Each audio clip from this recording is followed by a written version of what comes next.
Olá, queridos alunos. Vamos dar continuidade aqui ao plano de estudo tutorado volume 2, semana 4.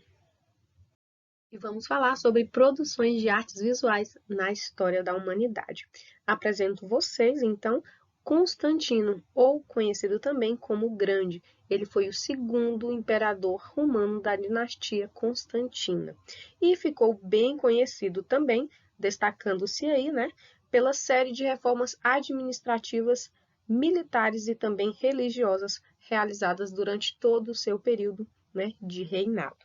Então, vamos aí conhecer um pouco mais sobre as características dessas produções de artes visuais da história. Reforçando, então, apresentei para vocês a escultura do Imperador Constantino I. Geralmente, essas esculturas aí representativas são colocadas em praças públicas, inclusive até os dias de hoje, certo? Então, são, querendo ou não, retratos escultóricos greco-romanos, e eles eram utilizados aí para identificar a pessoa esculpida.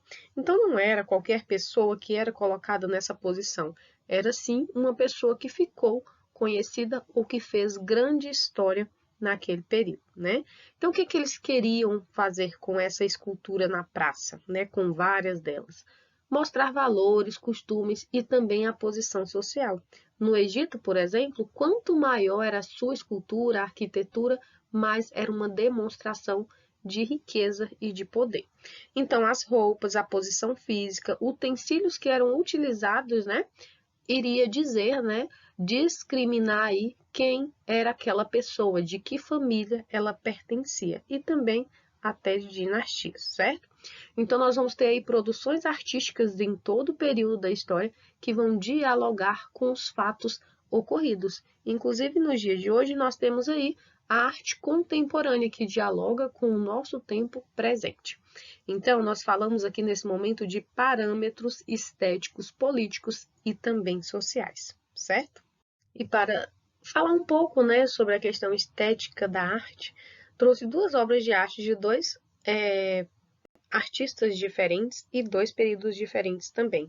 Então, eu tenho a obra de Mona Lisa, ou também chamada de La Gioconda, do século XVI, e ela tem uma história por trás de todos esses traços aqui. Utiliza-se da perspectiva, de uma técnica de pintura chamada esfumaço, e é uma pintura a óleo, certo? Então, o próprio artista, ele utilizou-se de várias técnicas e estratégias também para que essa obra não fosse apenas mais uma obra, e sim a obra que levaria aí todo o seu legado artístico para a eternidade, E aqui ao lado nós vamos ter a fonte, ela é também de um artista muito renomado chamado Marcel Duchamp, certo?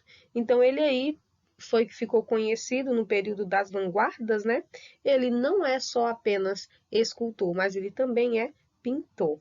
Então, ele entrou aí na onda dos vanguardistas europeus e trouxe para nós uma nova visão do que seria a arte, Então, ele aí veio trazendo para nós a arte conceitual como representatividade desse período e transição de arte. Falar de arte é falar de cronologia do tempo, certo? Então, no século XVI, nós tínhamos aí discussões do poder do conhecimento humano. Então, foi aí no início do século XX, com um passar de tempo, que nós tivemos a problematização de vários conceitos, dentre eles conceitos de ética, estética e o fazer artístico através de imagens distorcidas que, na maioria das vezes, não iriam agradar a quem estava apreciando. Então, fazer arte é também pensar em quem vai consumir aquele tipo de arte. Então, não é só fazer e jogar na praça, não. O artista ele deve pensar em tudo quando ele está fazendo, inclusive na dimensão que essa produção de arte vai causar na sociedade.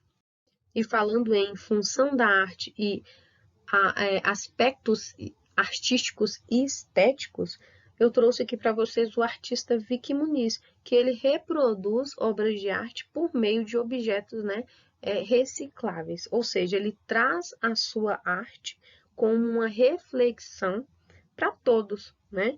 Então, ele traz para desempenhar essa discussão em torno de vários aspectos sociais.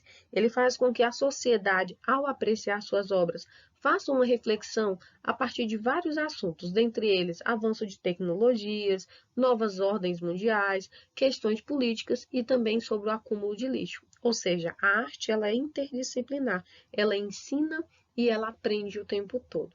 Então, esta é uma visão que o artista teve e decidiu compartilhar com toda a humanidade. E eu acredito que vocês também vão compartilhar de uma maneira muito respeitosa e também muito crítica. Então, façam aí suas releituras, tanto no período anterior quanto no período contemporâneo, e tire suas conclusões sobre o desenvolvimento e também a função social da arte.